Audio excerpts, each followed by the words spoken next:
back to GBC News. Today we have a special guest, Mun-hee Kim, an escaped North Korean who is ready to share with us his experiences from the communist country. But first, a weather report from me. Good afternoon, everyone. As you can see, today it's a beautiful day with the sun shining and the birds kind of chirping. But we just received breaking news that in North Korea they're now experiencing flash floods. And if you can remember from the 1990s, these floods caused a lot of crop damage and malnourishment across the country. So we can expect to see similar outcomes from the floods that are occurring now. Back to you, Sam. Thanks, Mia. And now I'd like to welcome to the set Mun-hee Kim. Hello. Thank you for having me. So, Mun-hee, tell me a little bit about your life in North Korea. Well, I am 46. I'm a steel mill worker, and I was a steel mill worker in North Korea. I speak Korean. I'm from Pyongyang, the capital. My family is unfortunately no longer with us because my great-grandparents tried to escape, and if you get caught doing something like that, you're put in a prison camp for the next 3 generations of your family. So I'm the first generation to be free, and I was raised by my aunt and uncle.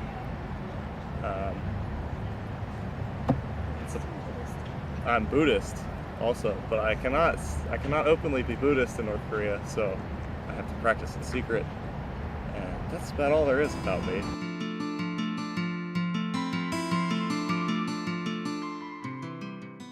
Now tell us, we've heard that North Korea experiences many power outages. Is that true?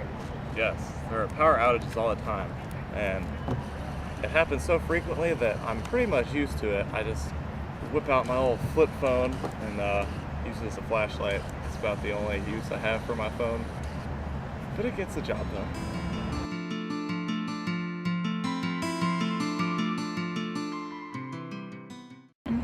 Speaking of technology, how limited is your access to the internet in the outside world? It's actually very limited. I've not ever had contact with the outside world until now. My phone is useless because we don't have service. I can get on the internet sometimes at designated chat cafes where I can talk to other North Koreans about work, which is one of my favorite things to do. But it's all monitored by the government because they monitor everything and constantly watch what we do.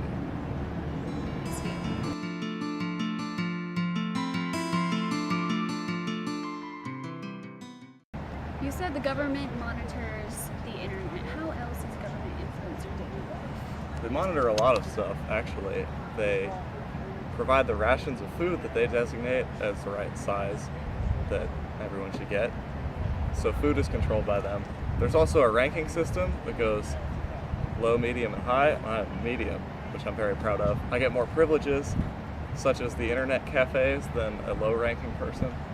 And they also designate what job you have. So they picked for me that I'd work in a steel mill, and I could not be happier.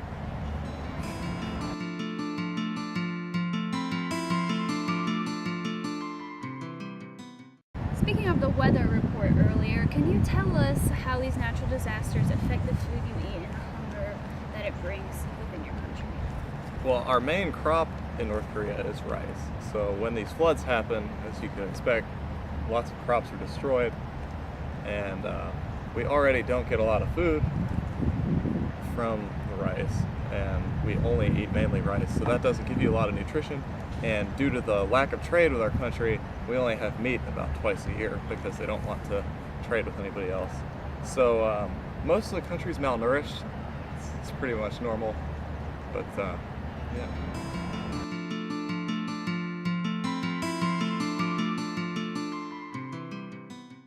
Mun-hee, many Western countries live in fear of a nuclear attack from North Korea.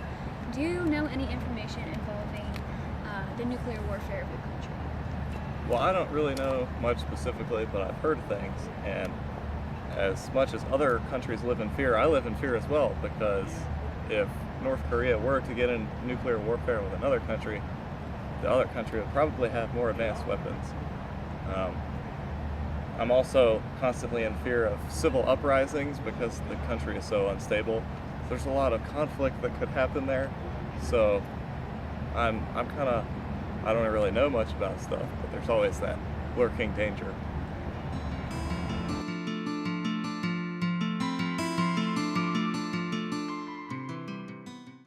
Munhee, we know that you're 46 and the average life expectancy in North Korea is 65. So how does the aging population and the one-child law affect your country? Well, it affects the country immensely. If you walk around, you can see that there are many more elderly women than men because they were all killed in the Korean War. There is also lots of pressure to have a boy instead of a girl to close up that gap. And as you said, I'm 46 and most people die at 60, so I guess I'm looking for a wife also. Oh, that's very flattering, but I'm married, so Okay. sorry. Disappoint.